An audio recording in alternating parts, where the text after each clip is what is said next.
Hi, I'm Larry Richardson, and welcome to Sea Level Rise Real Estate. And I have kind of mixed news for you. We had our first murder at Sea Level Rise Real Estate. Yep, it was bound to happen. And it's a real whodunit. Who murdered climate change denialism? That's what this episode is about. Who murdered climate change denialism? Now, the denialists that I've encountered have all been very good at denying scientific fact and what they see with their own eyes. 97% of the climate scientists say global warming and sea level rise are for real. Climate change is for real. They're all out there. So what do the climate deniers do? Well, they do what deniers do. They denied it. California starts on fire. They're having these horrible wildfires. Australia just went up in flames. What do the denialists do? They say, you know, that's just nature. That's what nature does. Has nothing to do with climate change. Whoa, I don't know how they could dismiss that one. The records are showing that each successive decade, including the last decade, has been hotter than the decade before on a global scale. In addition, the oceans have been hotter too, and the oceans are where 90% of the heat from global warming, from climate change, 90% of the sun's heat that is captured by greenhouse gases that result from the burning of fossil fuels, 90% of that heat, it's locked in the oceans. And that's just a quick aside. That's the reason why even if the burning of fossil fuels stopped tomorrow, the heat release is going to go on for decades, if not centuries.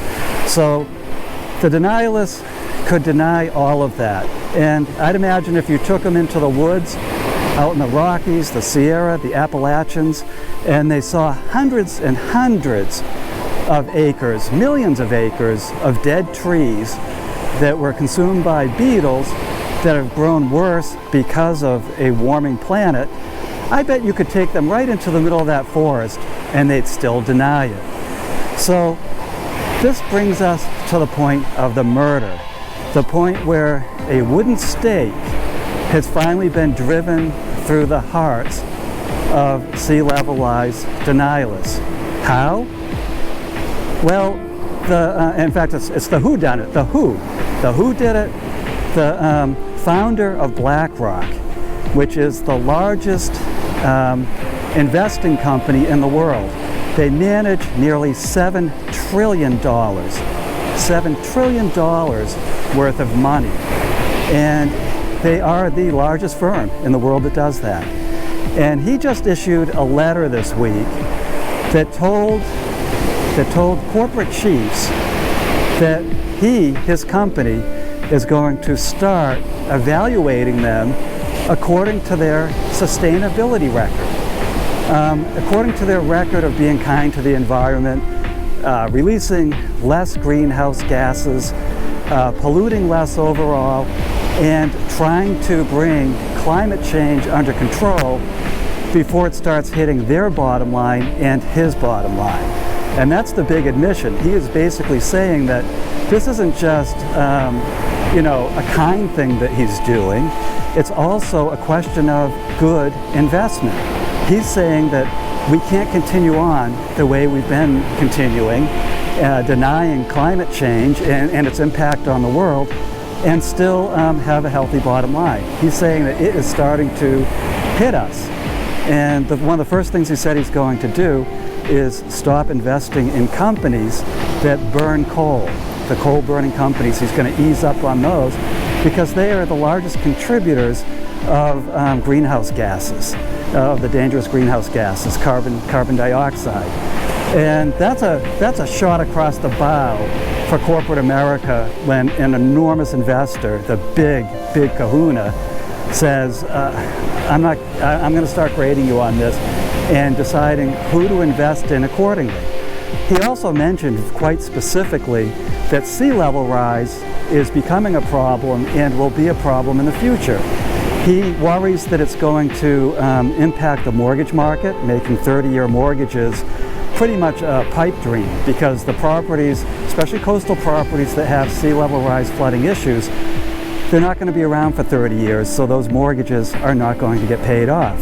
He also said that he worries about the insurance industry not being able to write flood insurance anymore because there's too many claims, which could also end or lock up real estate markets in coastal communities, because without flood insurance you can't get a mortgage in most cases. So he's worried about this. This is one of the most successful business leaders in the world, and he's saying, yeah, this is for real. Now, you can deny what the scientists say. You can deny what your own eyes see and what you read and what you hear. You can deny that all you want. But I have a sneaking suspicion that the climate change and sea level rise denialists, even they can't deny that when the head of Blackrock says the game's up, that sea level rise is, not sea level rise, climate change denial is finally dead. And I just wanted to thank Larry Fink from Blackrock for killing it. He murdered it. It's gone. Now we can start moving forward and trying to solve sea level rise and climate change as a problem. And you know, this country, the United States, we shouldn't be focusing on coal and natural gas and other non-renewables that contribute to greenhouse gases. We're wasting time. All this time we've wasted with elected officials who are pushing for more and more of these fossil fuels to be burned. We could have actually been putting this time, money, and effort into developing green technology and renewable energy and better electric cars and everything that would help save the planet and, quite frankly, our lives and our financial futures. We could have been doing that. Now we've wasted all this time.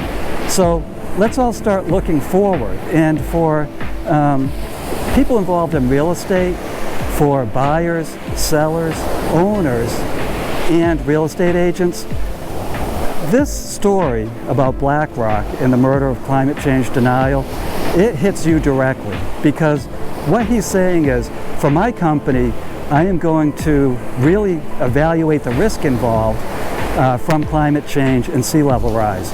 Well, that pretty much tells you that if you're involved in real estate, you need to do the same thing. You need to evaluate, is climate change impacting a property of interest? Is it impacting a community and a larger area, a larger coastal area, because it will affect you. People who own property that is experiencing sea level rise flooding, you have higher maintenance costs, your flood insurance goes up, and if the community's dealing with the problem through, raising seawalls and installing pumps and raising roads, you as a taxpayer end up paying for that too.